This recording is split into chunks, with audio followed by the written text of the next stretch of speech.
وہ بنا آواز پیدا کیے اس کے قریب آیا اور پیچھے سے جھک کر اس کے گال کا بوسہ لے لیا۔ اس کی اچانک اس حرکت پر شانی کرن کھا کر کھڑی ہوئی، جبکہ اس کے اس طرح سے گھبرانے پر ارتضیٰ کا قہقہہ بے ساختہ تھا۔ کیا ہو گیا ہے جان؟ اس طرح سے کیوں گھبرا رہی ہو؟ میرے علاوہ کوئی نہیں ہو سکتا جو اس طرح کی گستاخی کرے۔ ارتضیٰ مسکراتے ہوئے آگے بڑھا، جبکہ شانی نے اسے اپنے پاس آتے دیکھ کر اپنی راہ بدلی اور اندر کی جانب جانے لگی۔ جب ارتضیٰ نے اسے جاتے دیکھ کر اس کا ہاتھ پکڑا اور اپنے قریب تر کر لیا۔ اب اس فرار کا میں کیا مطلب نکالوں؟ اس کے بالوں سے کیچڑ نکالتے ہوئے پوچھا، جبکہ اس کی اس حرکت پر شانی کے سارے بال اس کی کمر پر بکھر گئے۔ کیا مسئلہ ہے آپ کے ساتھ؟ شانی نے غصہ دکھانے کی ناکام سی کوشش کی، جبکہ ارتضیٰ اس کے چہرے پر شرم و حیا کے رنگ محظوظ ہو کے دیکھ رہا تھا۔ اب تو مت پوچھو یہ سب کچھ، اب تو سب کچھ ٹھیک ہے، تو پھر کیوں اس طرح سے غصہ دکھا رہی ہو؟ ارتضیٰ نے اسے مزید اپنے قریب کرنا چاہا۔ ارتضیٰ چھوڑے مجھے، شانی نے اسے اپنا آپ چھڑاتے ہوئے کہا۔ کیوں چھوڑوں بھائی؟ اب تو سوال ہی پیدا نہیں ہوتا، اور کل رات کے بعد تو ہرگز نہیں۔ مجھے تو سمجھ نہیں آ رہا کہ تم ایسے نخرے کیوں دکھا رہی ہو؟ ارتضیٰ نے اسے مزاحمت کرتے ہوئے دیکھ کر کہا۔ اگر یہ سارے نخرے رات کو کرتی تو میں کچھ سوچ بھی سکتا تھا، جبکہ کل رات تم… ارتضیٰ کچھ کہتے کہتے شرارت سے مسکرایا۔ ہاں، کیوں چپ ہو گئے؟ بولے نا، کل رات کس طرح سے آپ نے مجھے باتوں میں بہلا پھسلا کر اپنا مطلب نکالا، کس طرح سے میری محبت کو استعمال کیا؟ شانی پٹ پڑی۔ بکواس بند کرو شانی، کل رات تم اپنی مرضی سے میرے ساتھ تھی، اور خبردار جو تم نے میری محبت کو مطلب کا نام دیا۔ سچ تو یہ ہے کہ کل رات تم خود کو روک نہیں پائی میرے پاس آنے سے۔ تم خود بے بس ہو میری محبت کے سامنے، اور اب یہ بے فضول کا رونا دھونا بند کرو۔ آج شام کو ہمارا ولیمہ ہے، ناشتہ کرو اور تھوڑی دیر میں بیوٹیشین آ کر تمہیں تیار کرے گی، اور اپنا جو شوق تم کل پورا کرنا چاہتی تھی سب کے سامنے مجھے بدنام کرنے کا، بے شک آج کر لو۔ ویسے تم مجھے اتنی بے وقوف لگتی تو نہیں ہو جو ہمارے بیڈ روم کی باتیں باہر لے کے آؤ گی، مگر تمہاری مرضی، جو چاہے کرو، لیکن رات کو میری مرضی چلے گی۔ ارتضیٰ نرمی سے اس کا گال چوم کر وہاں سے چلا گیا، جبکہ شانی اپنی بے بسی پر آنسو بہاتے رہ گئی۔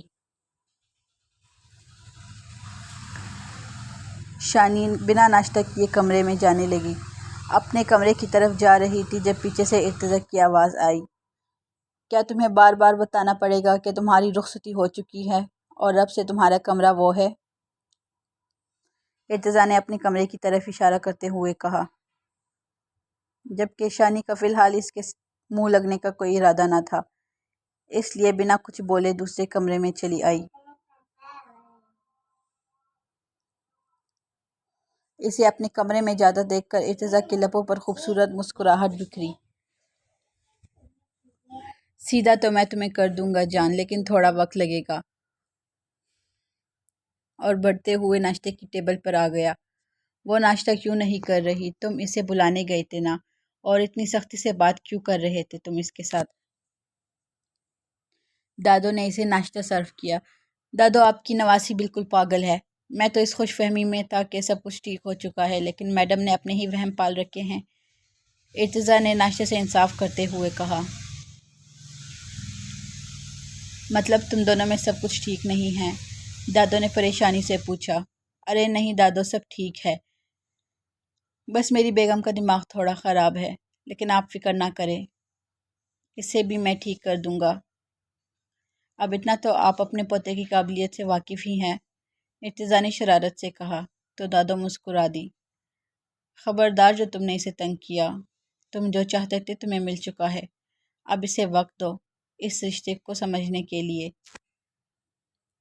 دادو نے اسے سمجھاتے ہوئے کہا۔ دادو، وہ کوئی چھوٹی بچی نہیں ہے جسے میں وقت دوں گا، وہ اپنے اور میرے رشتے کو بہت پہلے سے سمجھتی ہے، اور میں اب اس کو مزید بے وقوفیاں کرنے کی اجازت نہیں دے سکتا، ارتضیٰ نے حتمی لہجے میں کہا۔ اسے ناشتے کے لیے تو بلاؤ، کل رات بھی اس نے کچھ نہیں کھایا تھا،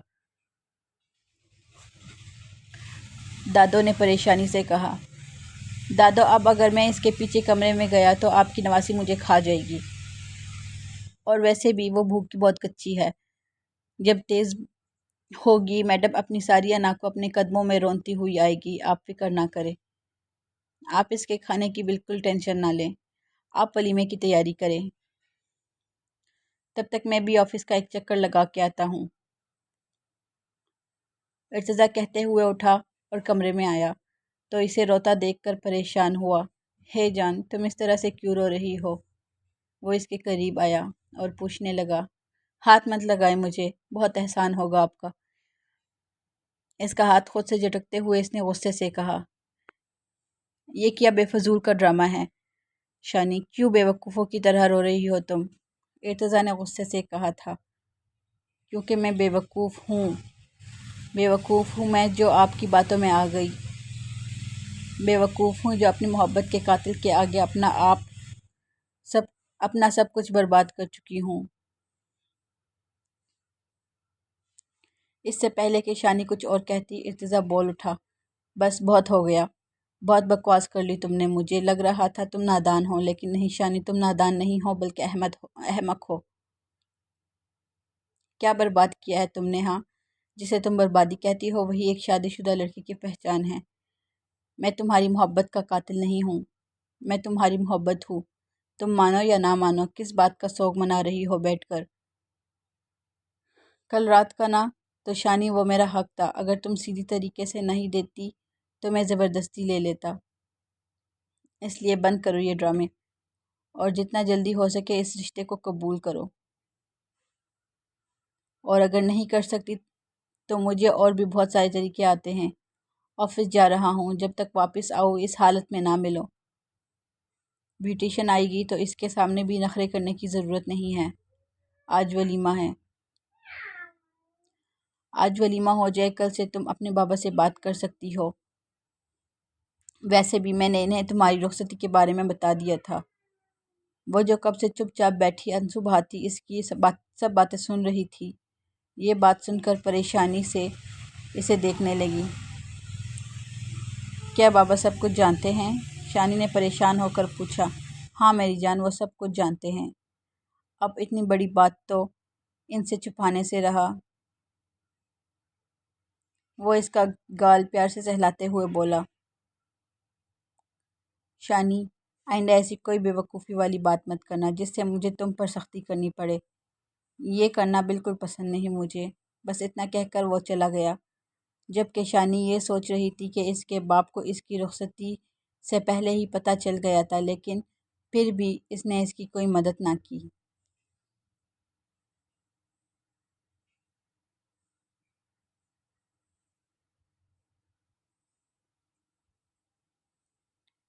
ماضی۔ اب رونے کا کیا فائدہ؟ شانی، میں نے تمہیں پہلے ہی سمجھایا تھا۔ ارتضیٰ کی ہر بات مان کر تم اسے خود پر سوار کر رہی ہو، لیکن تم نے میری بات نہیں مانی۔ ایسا ہی ہوتا ہے جب لڑکیاں اپنے فیصلے خود سے کرنے کا حوصلہ نہیں رکھتی۔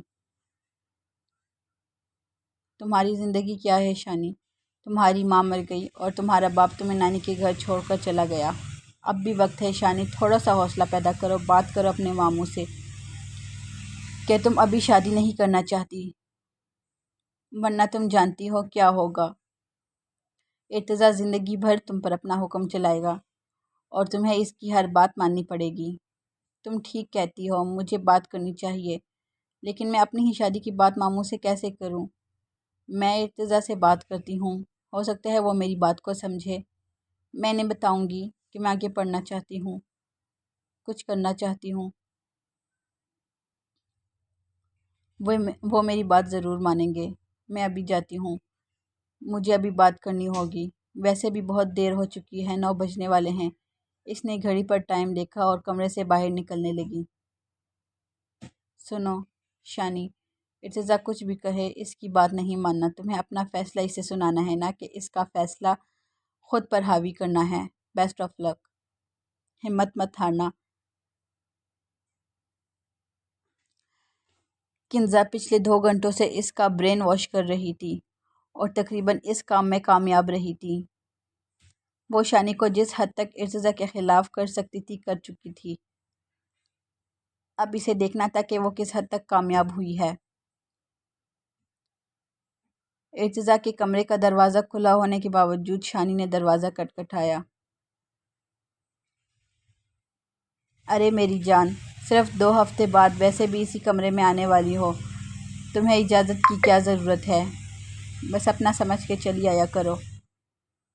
مجھے آپ سے ضروری بات کرنی ہے، اس نے کمرے کے اندر قدم رکھتے ہوئے کہا۔ آپ کہیں جناب، ہمارا پور پور کان بھر کر سنے گا۔ وہ شوق ہوا۔ نہیں، پور پور کو سنانے کی ضرورت نہیں ہے، بس آپ ہی سنیں، مجھے بہت ضروری بات کرنی ہے، وہ نروٹے انداز میں بولی۔ ارتضیٰ تو ویسے بھی دل و جان سے نثار تھا، اس انداز پہ وہ مسکرا کر سیدھا ہوا۔ حکم میری جان۔ ارتضیٰ پلیز سیریس ہو جائے، مجھے سچ میں آپ سے بہت ضروری بات کرنی ہے۔ وہ بالکل سیریس نظر آ رہی تھی۔ تمہارے معاملے میں ہمیشہ سے سیریس ہی رہا ہوں۔ بتاؤ کیا کہنا چاہتی ہو؟ دیکھنے میں وہ بالکل سیریس لگ رہا تھا، جبکہ نظر اب بھی شوق تھی۔ اتنے دور سے مجھے سنائی نہیں دے گا۔ ارتضیٰ نے اس کا ہاتھ کھینچ کر اسے اپنے برابر بیڈ پر بٹھایا۔ یہاں آ کر بولو تاکہ میں تمہارا حرف سن سکوں۔ وہ اس کی آنکھوں میں دیکھتے ہوئے بولا۔ ارتضیٰ، آپ کو پتہ ہے نا کہ میرے ایگزامز ہونے والے ہیں، کیا یہ شادی پیپرز کے بعد نہیں ہو سکتی؟ شانی نے تحمل سے بات شروع کی، کیونکہ وہ جانتی تھی وہ جتنے پیار سے اس سے بات کرے گی وہ اتنی ہی جلدی اس کی بات کو سمجھے گا۔ یہ منہ تمہارے ایگزام کی وجہ سے بنا ہوا ہے۔ دیکھو شانی، اتنا پڑھ پڑھ کے تم نے کیا کرنا ہے؟ کون سا تم سے کوئی جاب کروانی ہے؟ اور جہاں تک ان ایگزامز کی بات ہے تو وہ تم شادی کے بعد بھی دے لینا۔ میں تمہیں کون سا منع کر رہا ہوں؟ اور جہاں تک شادی کی بات ہے تو شادی جب طے پائی ہے تبھی ہوگی۔ میں آلریڈی بہت صبر کر چکا ہوں، اب مزید نہیں کرنا چاہتا۔ جتنے آرام سے شانی نے اس سے بات کی تھی، ارتضیٰ نے بھی اسے اتنے ہی آرام سے جواب دیا۔ اور اب جاؤ، اتنی ٹینشن مت لو، جا کر شادی کی تیاری کرو۔ وہ اس کا گال تپتپا کر بولا۔ کیوں، میری کوئی مرضی نہیں ہے کیا؟ میں اپنی مرضی سے کوئی فیصلہ نہیں کر سکتی؟ ارتضیٰ، کیا اس رشتے میں میری مرضی کا ہونا نہ ہونا ایک برابر ہے؟ شادی طے کرتے ہوئے ایک بار بھی مجھے بتانے کی زحمت نہیں کی گئی کہ کسی کی نظروں میں میری مرضی کی کوئی اہمیت نہیں ہے، بولے ارتضیٰ۔ بولتے وقت اس کی آنکھوں سے آنسو چھلک پڑے۔ شانی، یہ کیا بے وقوفی ہے؟ تم کیوں رو رہی ہو؟ آف کورس میری جان، تمہاری مرضی اہمیت رکھتی ہے، تمہارے لیے ہی تو کر رہا ہوں میں یہ سب کچھ۔ شانی، میں تم سے بہت پیار کرتا ہوں، تمہارا ساتھ چاہتا ہوں اپنی زندگی میں۔ ٹھیک ہے، یہ سب کچھ تم اپنی پڑھائی کے لیے کہہ رہی ہو نا؟ ارے بابا، جتنا پڑھنا ہے پڑھ لینا، کبھی منع نہیں کروں گا، وہ اس کے آنسو اپنے دونوں ہاتھوں سے صاف کرتے ہوئے بولا۔ لیکن اس کے آنسو تھے جو تھمنے کا نام نہیں لے رہے تھے۔ اتنی خوشی کے موقع پر ارتضیٰ سے اس کے آنسو برداشت نہیں ہو رہے تھے۔ شانی، کیا اس فیصلے میں تمہاری مرضی شامل نہیں ہے؟ کیا تم مجھ سے شادی نہیں کرنا چاہتی؟ کیا تم مجھ سے محبت نہیں کرتی؟ وہ اس کا چہرہ اپنے دونوں ہاتھوں میں لیتے ہوئے بولا۔ اور یہی تو تھا شانی کا ویک پوائنٹ۔ وہ کیسے کہتی کہ وہ اس سے محبت نہیں کرتی، اس سے شادی نہیں کرنا چاہتی؟ بلکہ سچ تو یہ تھا کہ پہلے نہ صحیح، لیکن جس دن سے وہ اس کے نکاح میں بندھی تھی، اس دن سے اسے چاہنے لگی تھی۔ اس سے پہلے تو جذبات کو اس نے نہ کوئی نام تک نہ دیا تھا۔ بولو شانی، کیا تم شادی نہیں کرنا چاہتی؟ کیا اس رشتے میں تمہاری مرضی شامل نہیں؟ کیا نہیں کرتی تم مجھ سے پیار؟ اگر ایسی بات ہے تو میں ابھی اس رشتے سے انکار کر دیتا ہوں۔ جب تک تم نہیں چاہو گی تب تک تمہاری رخصتی نہیں ہوگی۔ میں تمہیں زبردستی اس رشتے میں نہیں باندھوں گا۔ اگر تم مجھ سے پیار ہی نہیں کرتی تو اس رشتے کی کوئی بنیاد نہیں ہے۔ میں ابھی جا کے پاپا کو انکار کر دیتا ہوں۔ وہ اس کے قریب سے اٹھ کر جانے لگا، جب شانی نے اس کا ہاتھ تھام لیا۔ نہیں ارتضیٰ، ایسی بات نہیں ہے، میں یہ شادی کرنا چاہتی ہوں، میں آپ کے ساتھ رہنا چاہتی ہوں۔ پلیز آپ اس رشتے کے لیے انکار نہ کریں۔ میرا وہ مطلب نہیں تھا جو آپ سمجھ رہے ہیں۔ پلیز آپ اس بارے میں کسی سے کچھ مت کہیے گا۔ وہ اس کا ہاتھ اپنے ہاتھ میں مضبوطی سے تھامے ہوئے بولی۔ بہت دیر ہو گئی ہے، تم اپنے کمرے میں جاؤ۔ ارتضیٰ بالکل سیریس ہو چکا تھا جبکہ شانی بنا کچھ بولے کمرے سے نکل گئی۔ اس کے جانے کے بعد ارتضیٰ نے اپنے کمرے کا دروازہ بند کر لیا اور ایک زوردار قہقہا لگایا۔ بے وقوف لڑکی، تم خود ہی کہتی ہو کہ میں ایموشنل بلیک میل کرنے میں کمال کا ماہر ہوں، اور تم خود ہی یہ بات سمجھ نہیں پائی۔ کوئی بات نہیں، 2 ہفتے کے بعد یہ بات تمہیں ٹھیک سے سمجھاؤں گا، میری بے وقوف حسینہ۔